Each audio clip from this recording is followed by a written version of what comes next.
feels so weird just sitting out Yeah, there. like my roommate would walk out and be like, who's this random man talking That looks like Core. talking about Ellen Robinson? You should go in the bathroom. Just sit on the toilet. Think you can manage? God, it's... Why don't you just like sit over there? Well, then you can't. But then And I can't talk. Get as far away as possible and don't face each other. Is that a way to do it? sound works, right? That's pretty sure. It's like waves and stuff. I'm just going to be facing a concrete wall. Caleb's getting shoved in the corner. Nobody puts baby in the corner. Mute yourself, and we'll see if it's echoing on Brock's side of things. Echo. Is it echoing, Brock? Nope. It's fine. That's real nice. I just feel weird right now. It's gonna be okay. We can do this. Just embrace it.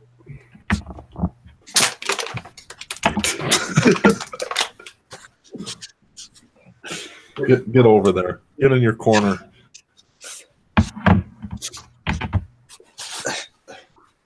All right.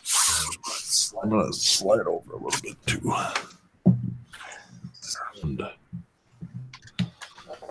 Okay. Ooh, I've been waiting for this one for a while. This is going to be a big one. I told Caleb on the way here that I was going to have a Caleb S rant this week about my team and about what happened. Group therapy session. Sounds like Okay, that was some serious echo just there. Oh, that's good. I think that's because he turned. It's better. You can't look at him. Don't look at him. Yeah. Don't even think about it. Okay. Talk normally like you would and see if it echoes. What is going on, guys? Kip right here. It's slightly. I don't know if it's. How would we make it? Is there any way for you guys to just both talk in a corpse mic that Caleb could still hear me? Can I use like your headset and just like turn the phone? Oh, up? yeah. Yeah, just do that.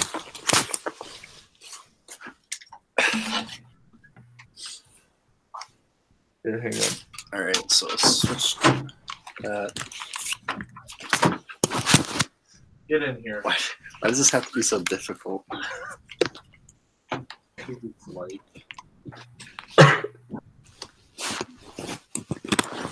Okay, so is the mic automatically on? Just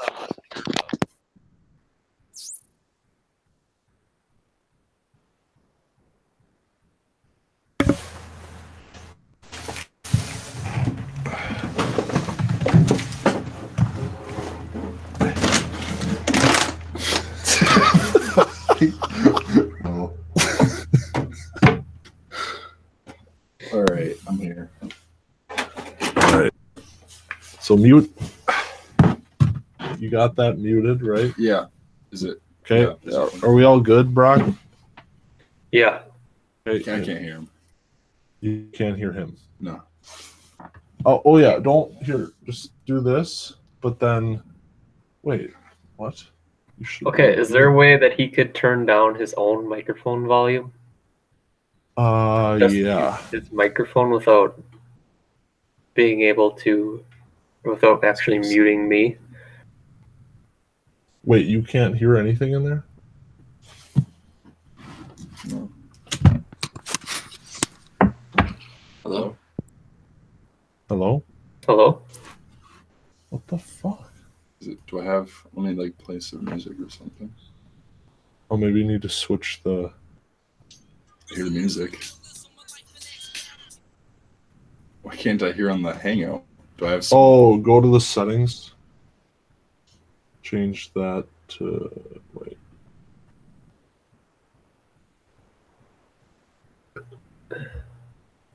would not be able to hear him? Did you turn me down?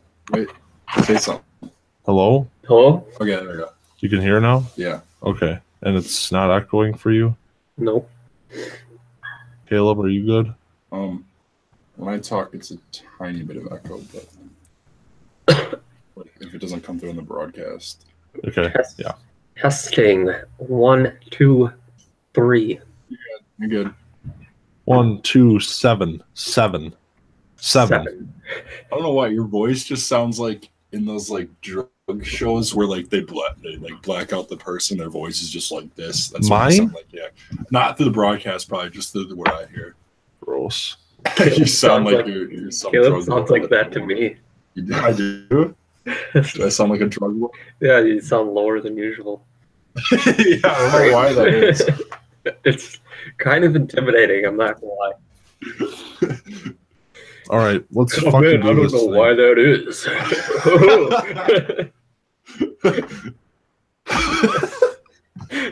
All right, let's do this. Let's do it. Let's do it.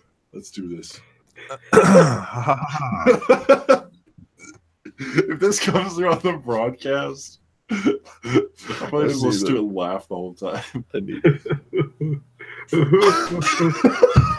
Caleb sounds like to me. Here, Oh, move your it's shit. Move your shit. No, it's Spread- fine. spread it. It's fine. Is it okay? No, I love deep voice, Caleb. Okay, maybe it's because you moved it away. He's husky. No, it's still Okay. whatever. Let's do it.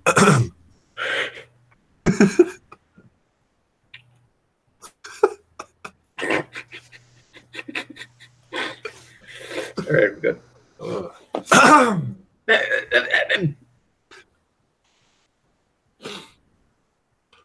Ooh, welcome everybody to the Week 9 2018 Web.com podcast, my most anticipated of the season, and we are here on Saturday morning once again. Hello, everybody. Hello. What a great morning for a cup of Joe Yeah, and a right? podcast and some fantasy football. Caleb is on location at UWGB this weekend, so that's exciting.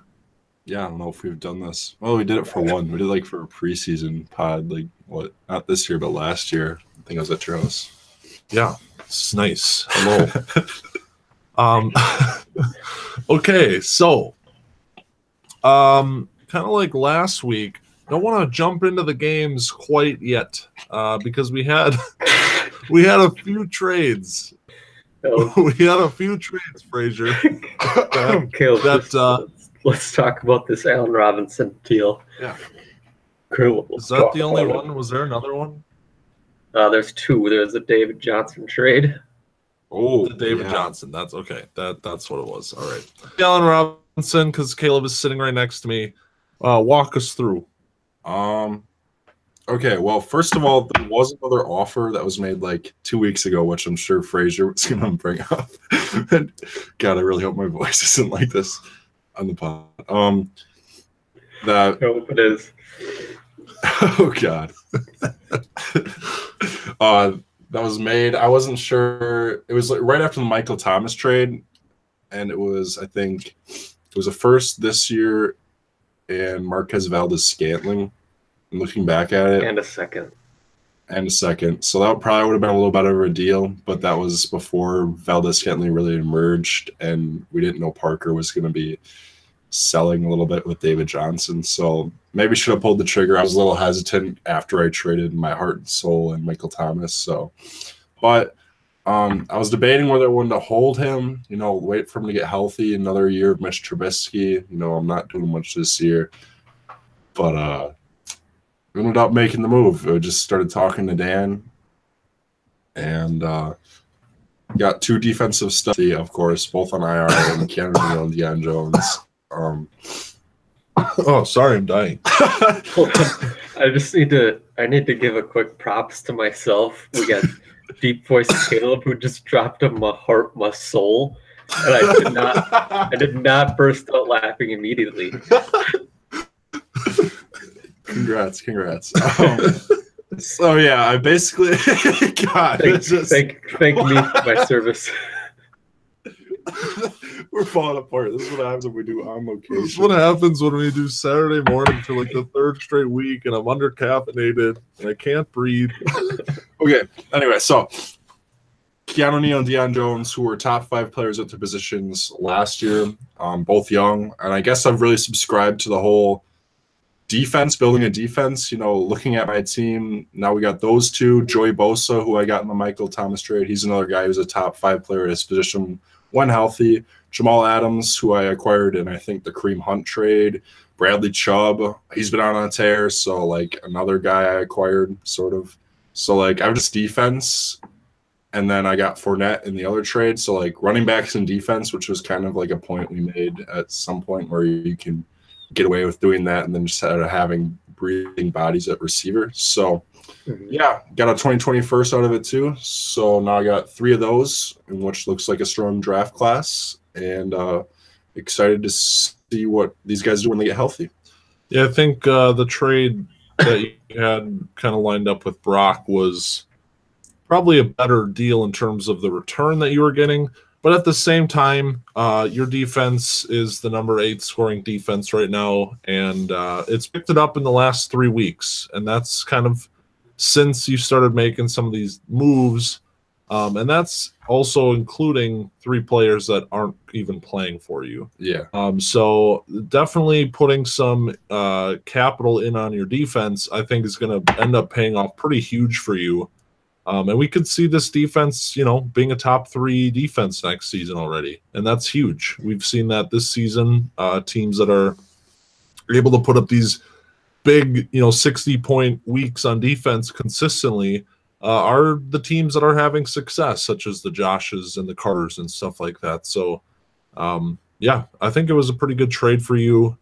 And obviously for Dan, you get Allen Robinson, who, he hasn't been the 1,400-yard Allen Robinson since that point, but Trubisky's obviously looking pretty good this season, and maybe next year, another year under their belt together, maybe we see some of that coming through.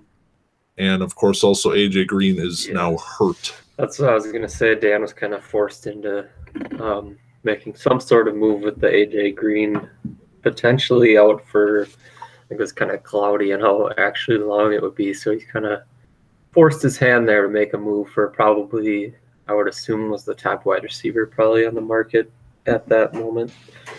Yeah.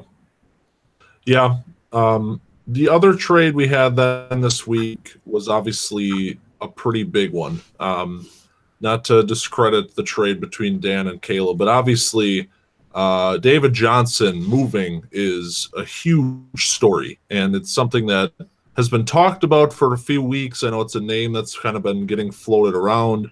Parker, in this little bit of a down stretch here, starting to reevaluate his franchise's future maybe, and a part of that was giving up on a player that he kind of rode to two championships. So it was an emotional trade for him. He was on Twitter saying that, but from an outsider's perspective, what do we think about this trade for both sides? So for Carter, definitely a good move for him. He's 7-2. Needed to get that stud. Definitely paid a lot. 3 firsts for the next 3 years is going to be it's tough to restock. So he's kind of got to threw all his chips in on David Johnson, getting back into that RB1, RB2, RB3 on the year overall. So he's hoping for that. If he can add that stud to his lineup, it's looking real good for him at 7-2. So if that new offensive coordinator gets things rolling again, I think Carter's in a nice little spot. As far as Parker, it was an incredible haul. I mean, we don't see 3 firsts traded almost ever. It's been like 4 years since the last time. So Parker gets those 3 firsts. Also gets 2 low-key running backs that are maybe not the most well-known names, but Matt Breida, 22nd ranked running back. Nyheim Hines, having a nice little rookie year. So kind of 2 running backs where it's kind of a wait and see. maybe one of those guys. I don't know, they're both smaller, but maybe they kind of turn into a James White type scorer in the future. So it was a nice little trade for Parker to kind of recoup some of his first round picks, to kind of retool around his young stud wide receiver core. Yeah, I agree. That's pretty much what I was gonna say. Like the 3 first, it's a steep price for David Johnson, who hasn't been having that great of a season. So it's a little bit of a risk. Obviously, Carter had to do something, and to get a guy with the potential of David Johnson, it's going to come with a hefty price. And then the low key 2 running backs, like Breida's been having a decent season. He's been hurt a little bit, so it hasn't been as good, but he's been pretty good in that offense in the 49ers. And then Nyheim Hines is a nice little prospect as well with the Colts. So like those might be the smaller pieces when there's 3 firsts involved, but there's definitely some potential there, which is nice. Yeah, I think if you're Carter, you weren't expecting to have this kind and to go out and grab a guy that just 2 years ago was considered potentially to be the number 1 asset in Dynasty is a big thing. And obviously the three first is a huge price to pay. But I think if you're this team, you got to make a statement to the Big Five. You got to make a statement to the league that you are in it to win it this season. You're 7-2, and you want some respect. And David Johnson instantly makes the starting lineup look a lot better. He's not having, like you said, that RB1, RB2, RB3, like top 3 running back season, but he is the 15th scoring running back. And moving forward, he's 26 years old. This is going to be a piece that Carter's going to have in the lineup for a few years, and maybe the Cardinals start to kind of turn things around on offense moving forward with Rosen and potentially adding some draft picks into the offensive line. So I think overall, what you're seeing right here is David Johnson's like absolute floor, because I don't see how the offense can get any worse from here on out. And I mean, he's had a tough schedule, like to start the season, like the Rams defensive line, the Bears defensive line, the Vikings defensive line, the Broncos.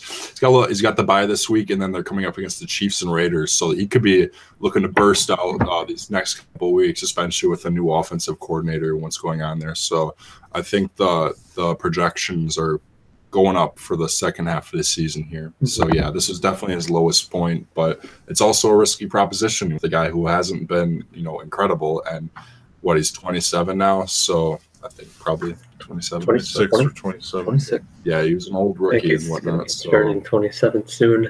So a guy who also not a lot of wear on the treads though. That's true. Yeah. That's true.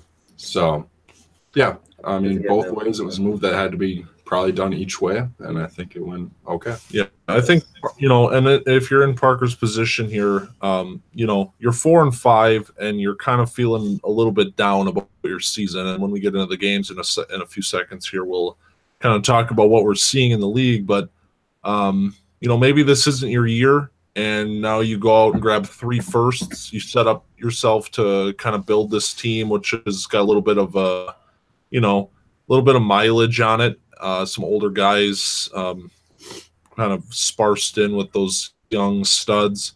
Now he gets to kind of do a little retooling over the next couple seasons, and maybe we see him get back to that form that he had. So yeah, and he didn't have any firsts after the Derrick Henry trade, so he really needed to get on these next 2 drafts. Yeah, and the other part is for Carter, this is obviously a lot of draft capital to lose on a team that could maybe use some more top end talent in the offense, but he does have 3 seconds this season, so he is going to get some younger guys a little bit later in this draft.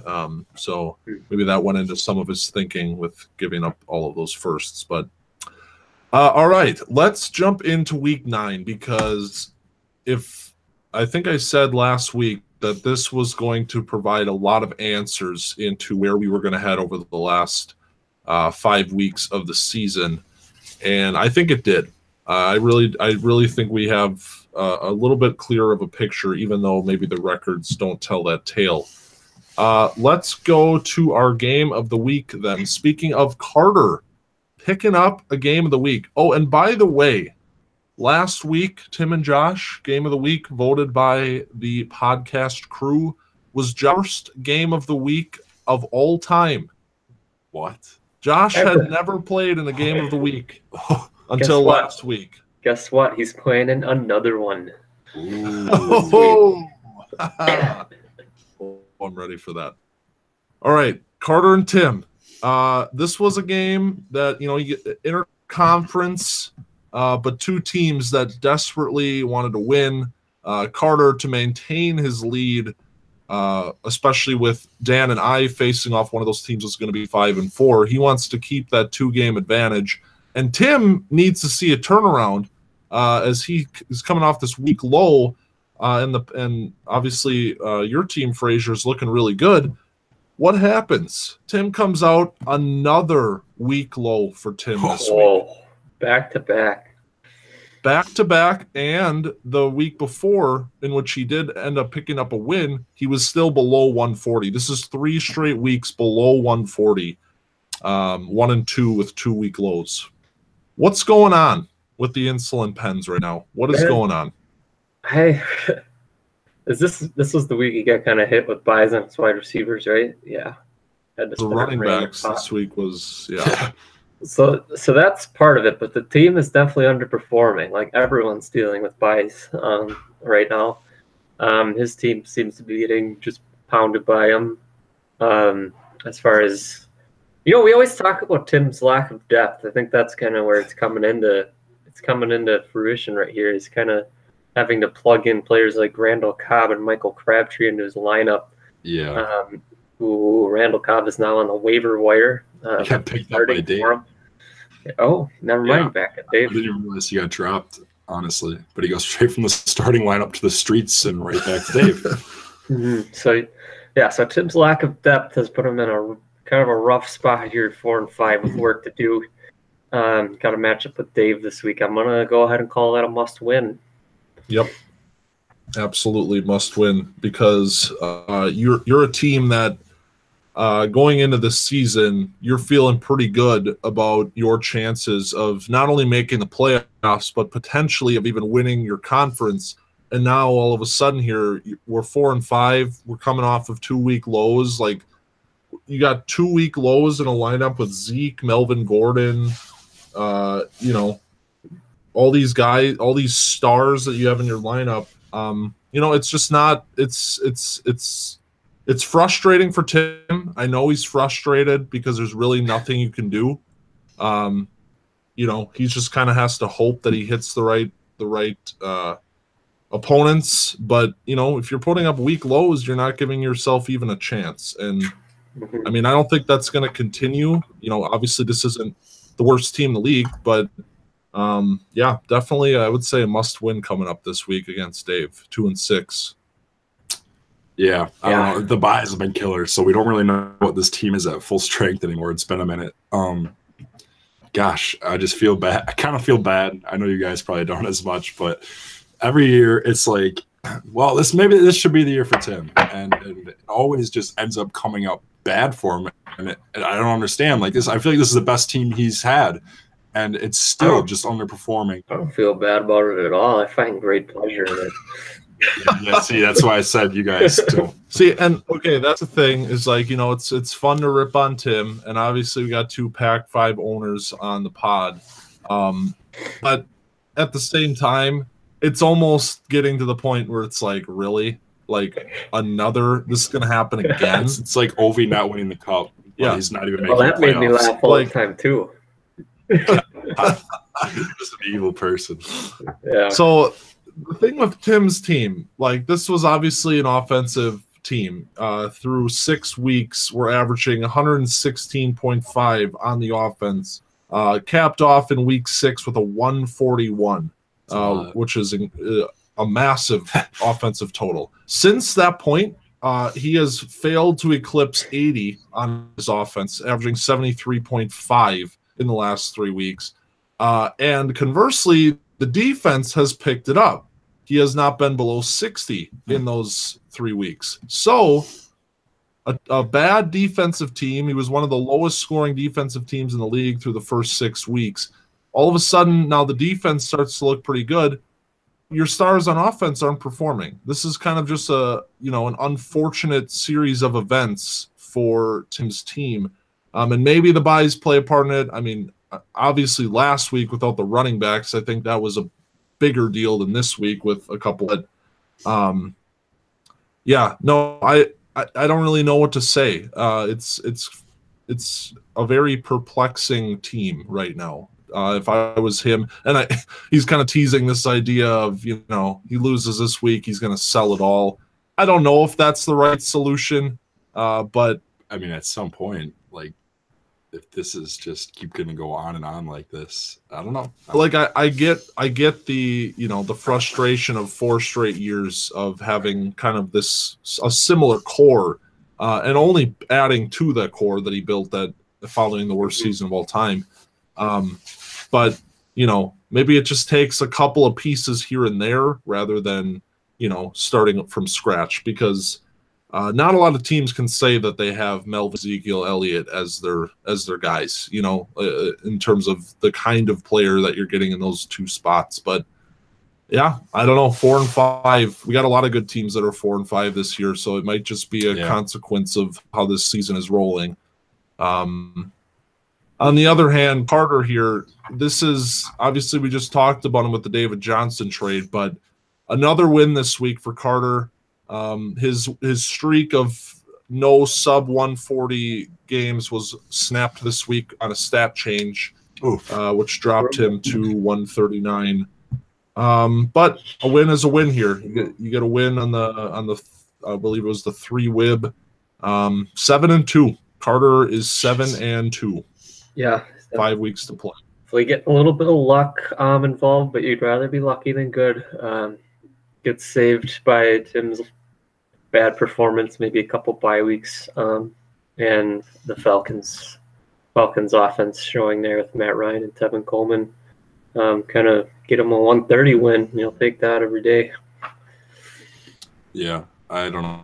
It's just another week where Carter proves to everyone that he should be here. So I don't know. It wasn't like a good performance per se from him. The defense didn't really do much. The offense didn't do much outside of Tevin Coleman and Matt Ryan. But you find ways to win games. We'll see how it keeps going forward. With the addition of David Johnson, it's going to probably be better. So yeah, I think. Yeah. Do you guys think he's cemented his? I shouldn't. You think he's a playoff team? I'm going to say this because we've been talking about it for a couple weeks now with Josh and Carter. I think last week we came out and yes, Josh, this is a playoff team. I'm going to go ahead and say that just based on what is happening in the middle of the league right now, I don't know if that's true. Mm-hmm. I think Josh has a pretty good chance. Where Carter, I'm looking at Carter's remaining 5 games. I got, he's got Dan and me coming up, 2 highest scoring teams in the league over the next 2 weeks here. And his non-conference game that's remaining is Dave, so he does have the benefit of playing Dave. But this is a team that has been very impressive, definitely impressive. Went out and got David Johnson.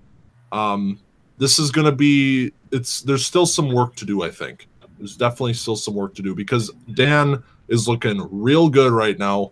Finally gets a win here. We'll talk about that, but I could easily see Dan kind of winning out and just taking that Big 5 title by force. And now Carter's got to win a tiebreaker with scoring or something to get a wild card. Mm-hmm. Who knows what's going to happen? Yeah, 7-2, very imposing record, and it's his to lose for sure. Yeah. Yeah, 7-2, especially with the way that these middle groups have been just beating up on each other. If that continues, you're looking at 8 wins. You got to like your chances with 8 wins. Maybe, like you said, a scoring deficit. Maybe you'd like to see him get to 9, but he's got 5 games left to get 2 wins. Then I'd say if he gets to 9, I think that's his number. I would like to maybe see this team Obviously, not a lot of ammo left anymore with trading all of his firsts, but maybe try and go out there and maybe snag a veteran wide receiver. I mean, he maybe Demarius. That's probably still not enough, honestly. Yeah, maybe looking at me starting. I'm thinking like maybe a veteran wide receiver with a little bit of upside. Maybe not the Jesus Christ, John. Maybe not a high-priced younger guy. I'm thinking like a Marvin Jones type guy. I was thinking the same thing, you know. Like he's got a little bit of upside with that offense coming open. Like that kind of player, I think would be a nice little piece to our team. I haven't been getting the offers I've been wanting. I wouldn't feel bad just like holding on to him, honestly. Like he had his best season of his career last year, and with Golden Tate gone, there's still like a ton of upside in that offense. So I wouldn't be against even just like if the right price comes around, I'll trade him. But like holding on to him to go into next year because my receivers kind of taken a little hit trading A-Rob and whatnot. So we'll see what happens with that. Mm-hmm. Yeah, definitely. The last 5 weeks going to be very dramatic. The Big Five race obviously is hot as the Pac-5 race, which we will transition over into with this next game here. We got another 7-2 team. Josh was playing Caleb this week, and he was able to pick up a win here in the kind of game that, you know, he has to win to really say, you know, I'm a contender here. I'm going to beat this 2-6 team. He does. Definitely a little bit of a different week for him, dropping down to 144.7 as opposed to the last 3 weeks before that when he was over 160. But still an impressive, you know, a victory here, 7-2 and 66 from the defense again. So the defense still firing for Josh. Yeah. The same. Sorry to cut you off there, Frazier, but I just wanted to say this is similar. What the fuck? What are you laughing at? I wasn't even laughing. I was looking outside the window. Right. Wasn't Frazier, I'm sorry. I wasn't laughing. Composing myself. Nothing's funny to me. Cut that out. So Josh still has a lot of work to do too here. You know, he's 7-2, but you know, this game he's got coming up with you this week, Frazier, is only his first of the season against your team. He's got 2 Frazier games yet. 2 primetime matchups coming up. Yeah, absolutely. He's gonna have to play Tim in week 11 here. So it's, you know, his road to the playoffs is not paved as either. So lot still to happen. But that being said, this is Josh Reed. This is the Rebel Alliance. This is a team that has picked number 1 or number 2 in the last 3 years, and it is now 7-2 at the 9-week marker. This is unbelievable. This team is just so gritty. Like just picking up. He's just getting that defensive performances out of whoever he picks up. Mario Addison picks him up, 19 points. That was a revenge game, actually. I owned Mario Addison for like probably a year, honestly. So should have seen that coming. Yeah, so it was a tough week for him with as far as he got kind of screwed on the Gronk injury, kind of put him in a bad spot where he had to choose a tight end from one of the primetime games. Lance Kendricks almost scored a touchdown. He did.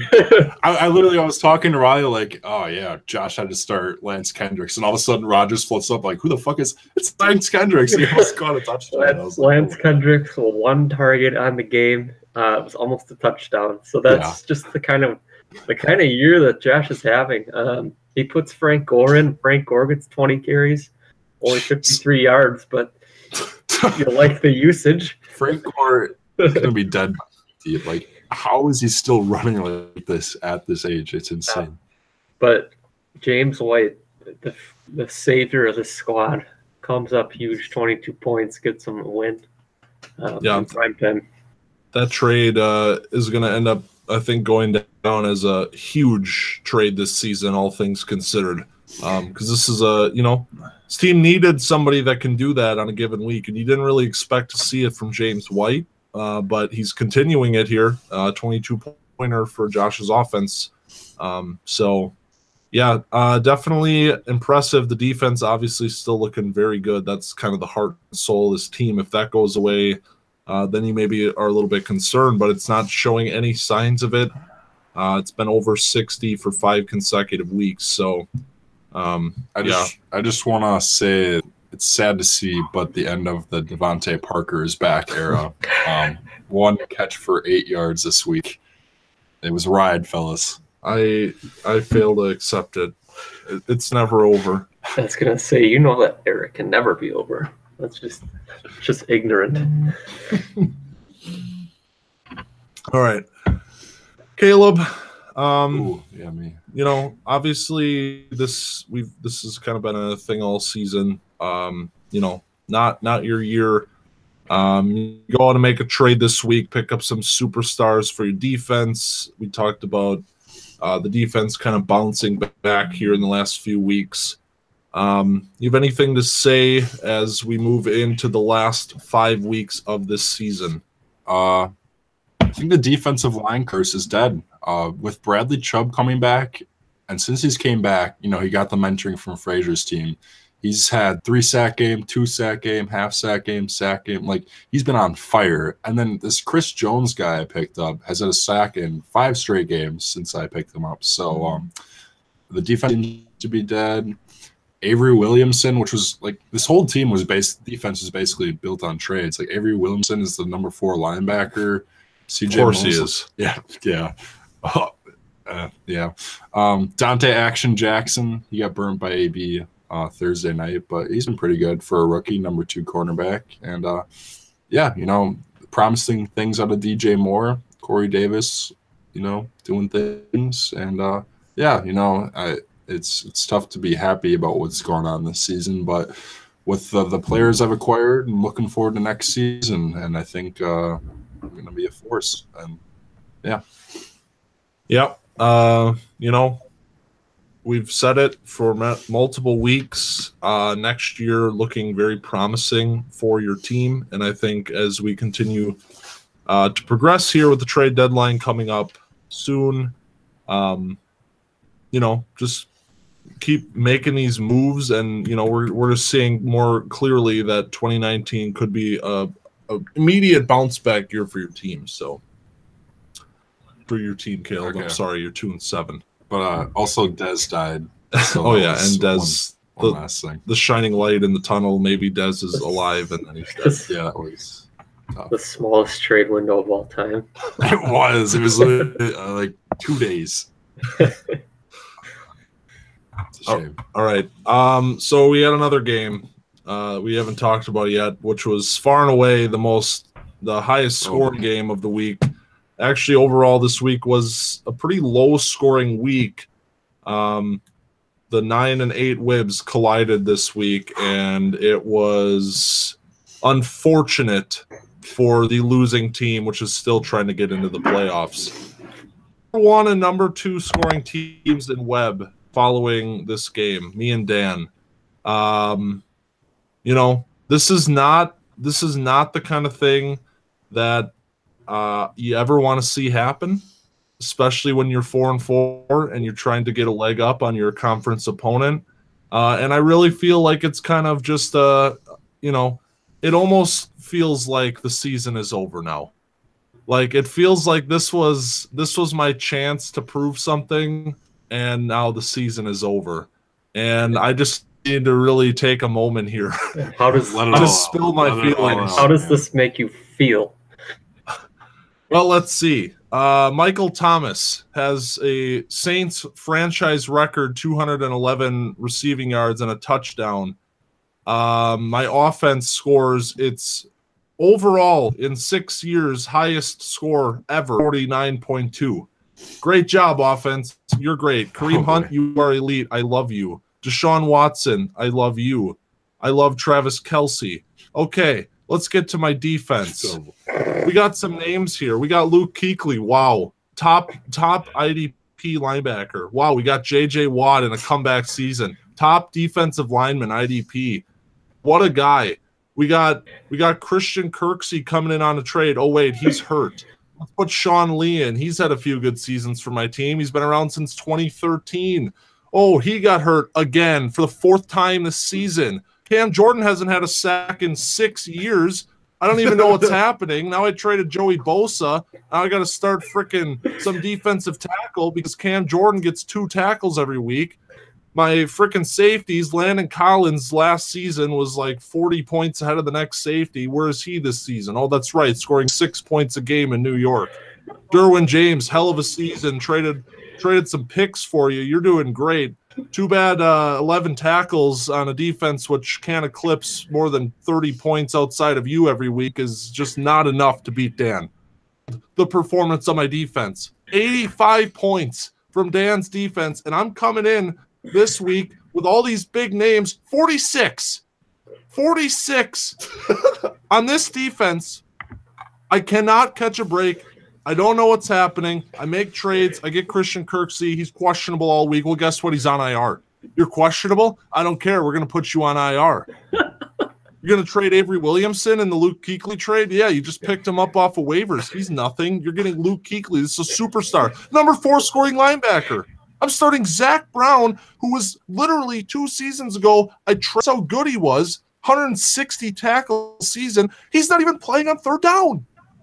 He gets 5 tackles a game because he's not even playing. They just signed him to a new contract, and they're like, we don't care. We have Mason freaking Foster to play coverage. Take your $40 million and go stand on the sidelines. I'm done. Wow. Jeez.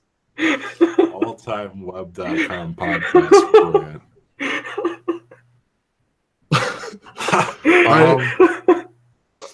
I'm done.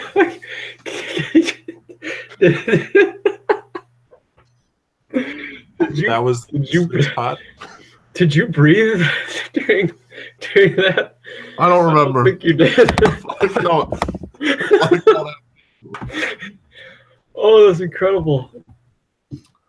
Oh, it started out so appreciative of your offense, and then escalated. My favorite part was the completely complimenting Derwin James while yelling. Yeah, I was like, how are you going to shit on Derwin? He had 11 points this week. Yeah. Well, you got to do it sometimes. And this defense, man, it's been really grinding my gears. Oh, the Sean Lee thing was especially brutal because it goes into it supposedly healthy and they barely play him. Yep. It might be time. Well, okay, here's the thing is Jalen Smith, who Caleb traded to Dan, traded him to Josh, who dropped him, and then that's right. Sorry, picked up by Dan. Sorry, didn't mean to attack you. I'm going into this game on Monday. I got Amari Cooper, excited about it, thinking he's going to have a big game right away with a touchdown, and I'm like, all right, here we go. Sean Lee, it's over. It's just over. Vanden Esch is going to take that spot. They got Jalen Smith, who's apparently a machine. Every time I looked at the freaking score, he was getting another tackle. And it's just frustrating. It's the second highest scoring loss in web.com history. I'm a 4-4 team, the second highest scoring team in the league. And now I'm on the outside looking in. I got 2 teams 7-2. One of them's in my conference. I got Dan, the highest scoring team in the league, also in my conference, 5-4. I mean, that's what I'm saying is I just don't know if the spots are there anymore. You got the 2 conference leaders, which I'm pretty sure have a pretty good chance of closing this thing out, at least getting a wild card spot. And then you and Frazier, you and Dan are clearly the favorites to get the wild cards, the other 2 spots available. I just don't know if there's a spot for me this season, and it's frustrating because I really like what my offense has done this year, and I think this was a team that I could see winning a title. This was a team better than the team last season, and it's frustrating that the record is not there this year. Yeah, kind of getting swallowed up in that middle of the pack run with the 4-4. Obviously came down to an important game. Yeah, the defense just let you down this week. The offense is clicking on all cylinders right now. 195 just ran into that 9 WIB. Yep. We're at 4-5. There's still hope there. 5-4 currently holding the wild card spot, so you're only 1 game back. Yeah. Have a slight scoring advantage over me. So yeah, it ain't over. Obviously, I think I have an easier schedule, I would say, with being in the Pac What's your 5. schedule look like, Mango? Well, that's kind of the good news here is I get to play these teams that are ahead of me right now. I get 4 of my last 5 games are against teams that are currently 5-4 or higher in the Big 5. I have all Big 5 games on the schedule. So I do give myself a chance to even this up a little bit. Maybe, knock Carter down a game. I got 2 with Calvin this week and week 12. You win both of those games, and maybe that single-handedly knocks him out, puts you in that position. And then I finish, which could end up being, potentially a play-in game for the playoffs, depending on how this shakes out. But yeah, your schedule obviously got two games with Josh, and then you close the year with Caleb, and you got a Dave game in there yet. This is pretty cut and dry. You got a nice little run here to put yourself in that position, maybe even to still win the conference. But yeah, it's kind of the story of this season. Tim's feeling it. Parker, obviously wasn't expecting to be trading David Johnson at this point either. I think it's just kind of a product of how this season has played out. And honestly, even if you're Dan, let's talk about Dan. He won this game, deservedly so, week high.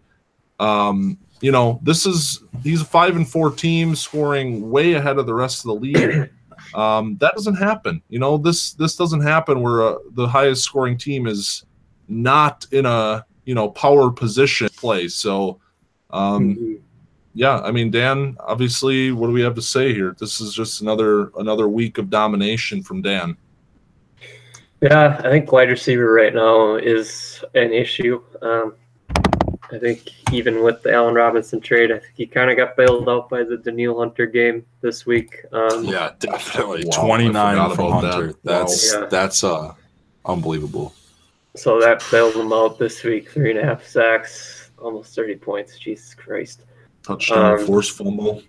But yeah, right now wide receiver is an issue. I think running back obviously strong. Peterson had a rough game. It's still, I don't know. Like Jarvis Landry is having not a good season. He's the wide receiver 30. You got a Sammy Watkins in the lineup, which you don't really know what he's going to do week in, week out. Allen Robinson, you have no idea what he's going to do. And then Jordan Howard, like he came alive these past few weeks, but there's not a lot of sure things, honestly. Yeah, Jordan Howard is kind of game script dependent. Yeah, Tyreek Hill's either scoring 7 or 30, and no really in between. There's definitely some boom or bust with this team. Like the defense is probably gonna what levels it out to keep it with a better ceiling each week. But like there could be weeks where he could be exposed. Yeah, but that's the thing too, is like we talk about all these question marks on the offense. Like I think we've been talking about the wide receiver core for probably a full year. I think this is something we were talking about last season. And it loses its kind of main, not his main guy, but probably his most consistent performer on AJ Green here for hopefully just 2 weeks, I think is the best case scenario. It's going to be obviously a huge hit, but I'm looking at this team's offensive totals this season. I got 2 weeks under 100 points. So even in a week like this, in which you're starting some guys that maybe are a little bit questionable, 112.8, and the defense is the highest scoring defense in the league, and back up to 85 points this week behind obviously the 29-point defensive end performance, which is probably equivalent to the Michael Thomas game in terms of ridiculousness. This is a team. This is what I'm saying when I say Carter still has some work to do here. He's going to have to fend off this team, the highest scoring team, and granted is 2 games behind, but I'd be betting on Dan in some of these games, these big games with, me, and he's got Carter coming up this week. We got Dan and Carter, and we got Frazier and Josh this week. So we're going to get to see kind of these teams that we think are in the race fighting this week together. So it's going to be a huge week 10. Yeah. So that's pretty much it. I mean, it sucks for me. It's great for Dan. We said, one of these teams is going to be 5-4, and it's the week high that does it for Dan this week. All right, Kelvin and Parker. So Kelvin, low key, we're talking about Dan and Frazier and Mingo's 4-5 and Carter and Josh and all this. Low key, Kelvin is on a 4-game winning streak since we kind of all came on here and said his offense looks incredible. 4-game winning streak, and coming off of 2 wins with Parker and a win against the 7-2 Carter, as well as a win against Dan over that stretch of time. He's been knocking out the big 5 one by one. 5-4 now after the 1-4 start. Is this a team that we should be talking about in this conversation? Because I feel like he's getting left out, and maybe he shouldn't be. Yeah, definitely should be talking about him. I feel like we bring him up. We bring him up. We do, but like he gets overshadowed. He's playing as well as anybody. Yeah, he's playing as well as anybody. Yeah, and even this week he recovered from not having Saquon, playing Kenyon Drake and Flacco, just flaccoing. Gets a real nice week out of the bottom half of his offense here. A lot of touchdowns across the board with your Cooks, Ridley, Cooper Kupp, Greg Olsen. Yeah, but there's a cloud hanging over this team right now that I bring up every week. But Le'Veon is back in Pittsburgh. Who knows what the hell is going to go on with that? But this team has the potential to get the number borderline, say, second best running back this year, probably 3rd ranked right now. Just taken away from them at any moment's notice, depending on what the Steelers do with Le'Veon. If they just completely go back to what it's been in years past, where James Conner just doesn't play, even if they bring him in and kind of split the workload, that turns your 3rd ranked running back into maybe just an RB2. So yeah, that's hanging over this team's head. And also, Dan has the potential, we didn't talk about that, to add probably the best player at the trade deadline if Le'Veon comes in and is what he has been in years past and gets that same type of workload. Yeah, that's for both of these teams to be 5-4 in the Big 5 right now. It's a very unique situation unfolding here with one of them having one of the running backs from Pittsburgh and one with the other, and no one really knowing what's going to happen.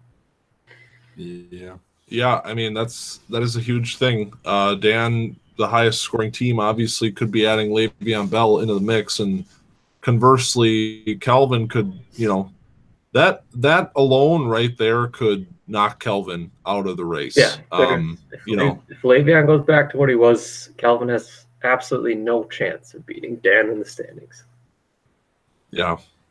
I mean, you're watching with anticipation what's going on in Pittsburgh right now if you're these two teams. And Kelvin's just hoping to kind of milk it for all it's worth, if that is the case. And he's done a good job of that. 4-game winning streak.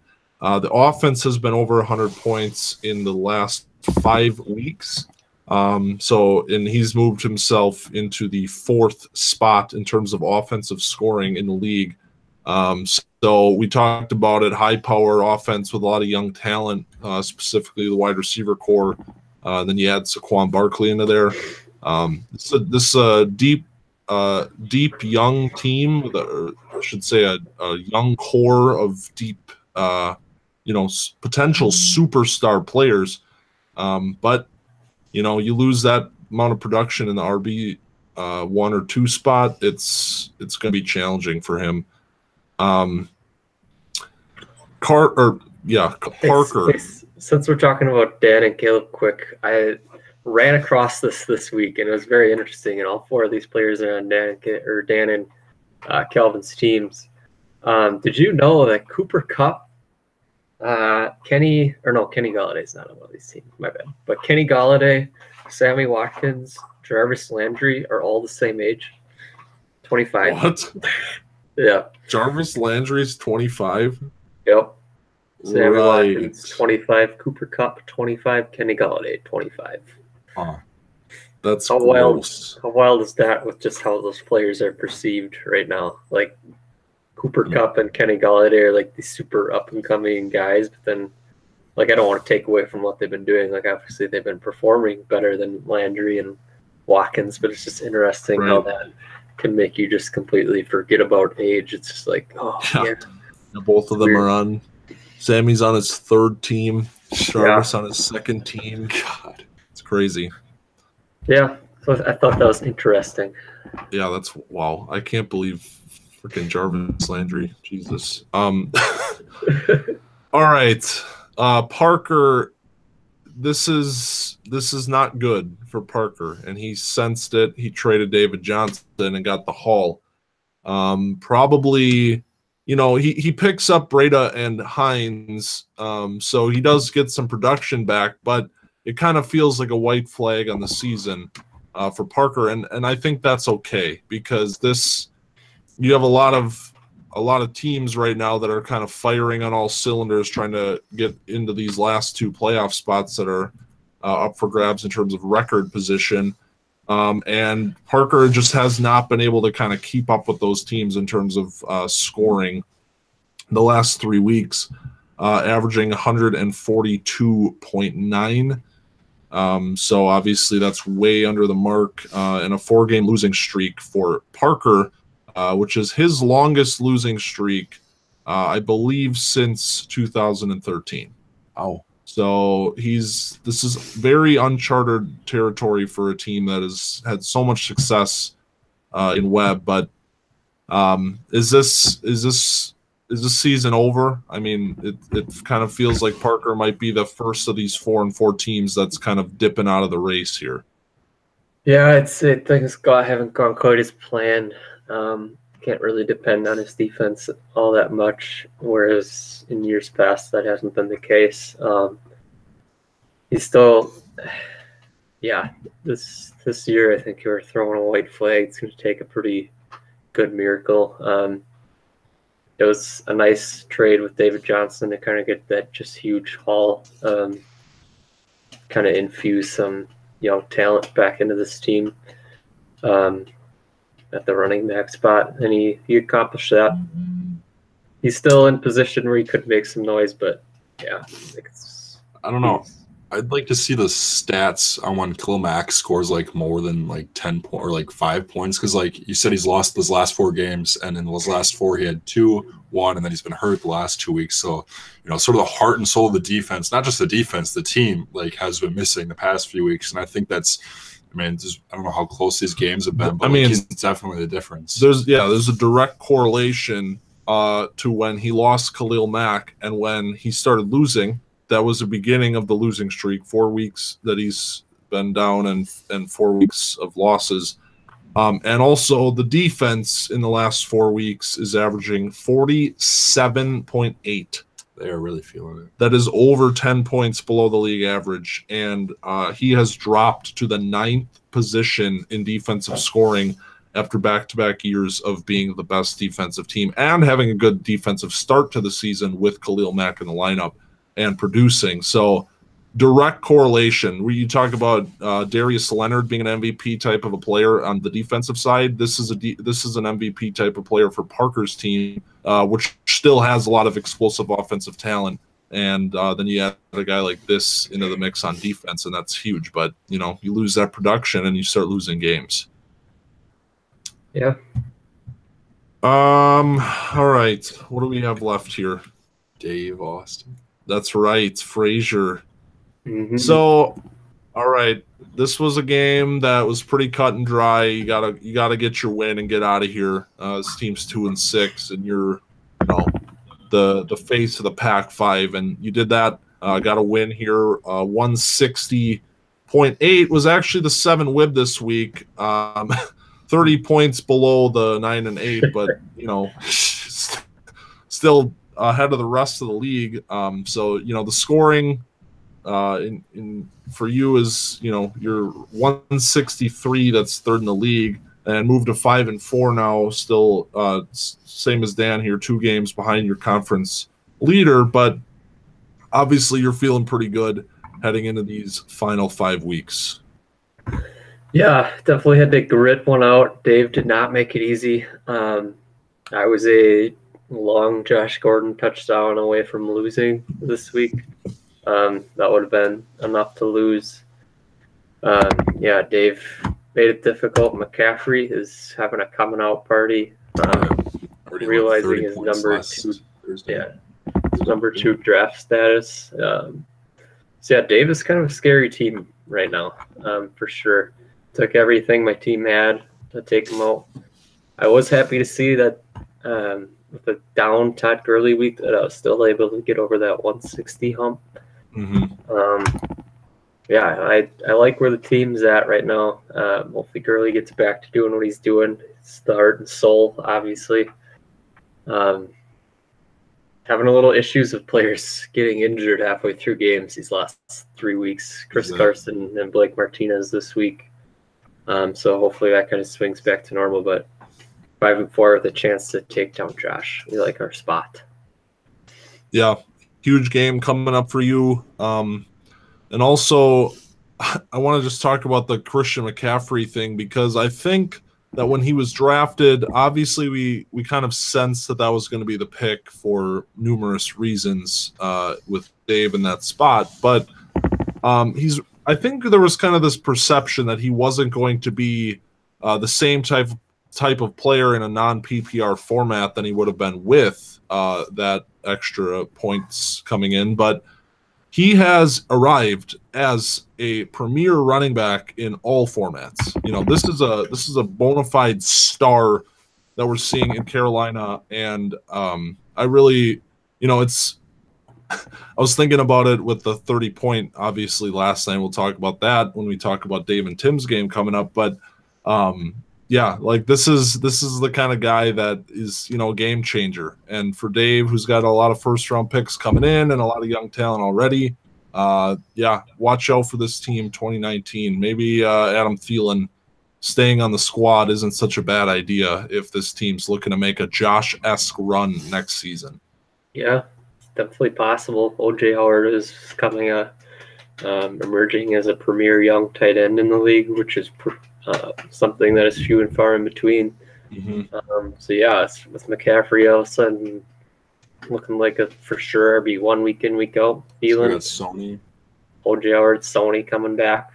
There's definitely a lot of fun young pieces like Anthony Miller and Christian Kirk too. Yep. They haven't even started to scratch their potential. So it's going to have a top 2 pick with some interesting wide receiver options available this year that you could add. Yeah. It's going to be interesting. You're right. I just want to see the haul that Thielen would get. I think it's more just, I just want to see what Dave would give up Thielen for. It's just like with the market right now, it's just people are getting just absolute hauls for these types of players. Yeah. And obviously you'd want to keep Thielen for next year. But with the way the market is right now for those types of players, it's people are getting hauls. Yeah. People are not afraid to pay this season. Everybody's kind of in the same clump, and our conference leaders maybe look a little bit vulnerable if you're talking about overall scoring compared to the teams that are on the outside looking in. That is definitely facilitating some very huge trades already this season. And with a week to go until the deadline, less than a week now, interested to see where we end up on next Thursday at noon. I think it's definitely been beneficial for me and Dave being like just the only 2 teams that are like pretty much eliminated from the playoffs, because like we just have this whole pool of teams that we can choose to make trades and stuff outside of like there being like 4 teams competing or like there's so many teams that are buying. Like just kind of fun, just like this like on the perfect storm for sellers this year. High demand, low supply. All right. That means it is time for the lightning round. That means it is time for the lightning round. Haha. Who liked the music last week? Did we listen to it? It was great. I listened to it. You didn't listen to the pod? I didn't. I don't have time. What was it? A Saturday? Yeah. Yeah, I didn't. I had. You had all week, Caleb. You know, where's your freaking dedicate? You're a member of the pod squad, and you don't even contribute to the listening party. I'm in the podcast. Ow! Yeah, but you're missing all this production value and. And you were out of the podcast for that portion. Oh, yeah, I did. I listened to after I left. I did actually listen to it. All right, week 10, like week 9, because that's just kind of how this season is going. Is probably going to be the biggest week of the season. We got 2 of the biggest games of the year, if not the 2 biggest games of the year so far, both in the same week. So let's get it started. In the Big 5, Mingo is meeting up with Kelvin. Whoa. 4-5 meets 5-4, and whoever wins this game is going to be feeling pretty good about the remaining 4 games. Me getting back to 500 and having a chance, and Kelvin getting 6 wins and potentially putting himself in the wild card position even more on a 5-game winning streak. Who we got? Give me a huge game for both squads here. Corf needs it to stay alive. Calvin needs it to not stay alive necessarily, but keep the momentum going. I'm going to take Corf. He's got an advantage through Thursday. With the projection total right now, give me Corf to move to 5-5. Debating whether this is a must win or a can't lose for Mingo. I think I'm going to go with can't lose. James Conner didn't have a big week. He benched Vince Williams, who had 20 points, so dodged a bullet there for Mingo. Juju had a big night. I'm taking Mingo. I like what my offense is doing right now. Obviously, highest scoring offensive total ever for my team, and I think we're going to keep right on going. Juju's already got a nice little week in there. We are going to take the moneymakers. All right. Clean sweep. Second Big 5 game of the week then. This is the big one. Dan and Carter. So Carter here getting a real test at 7-2. What do we got? David Johnson's debut for Carter, looking to move to 8-2. Would be a huge, huge win for Carter over Dan to knock him to 5-5. So this is a massive, massive game. But I think Dan's team is just too hot right now, and I think Carter's going to drop at least one of these games here. So I'm going to take Dan to move to 6-4 and tighten up that division race. We got 2 debuts for these teams: Allen Robinson for Dan and David Johnson for Carter. Carter already had Devin Funchess, who only had 3.2 points, so that's already a little bit of a slow start. But Dan does have 3 Qs on the defensive side, which could affect the lineup. I'm going to ride with Dan. Yeah, I think Carter's, he's had a nice little run here. Would have beaten Dan in week 8, but after the week high this week, we do see a little bit of a couple vulnerable positions on offense, but Dan has been able to overcome those pretty much all season when they arise. So I'm going to pick Dan to begin the Big 5 takeover. Another clean sweep. All right, Pac 5 then.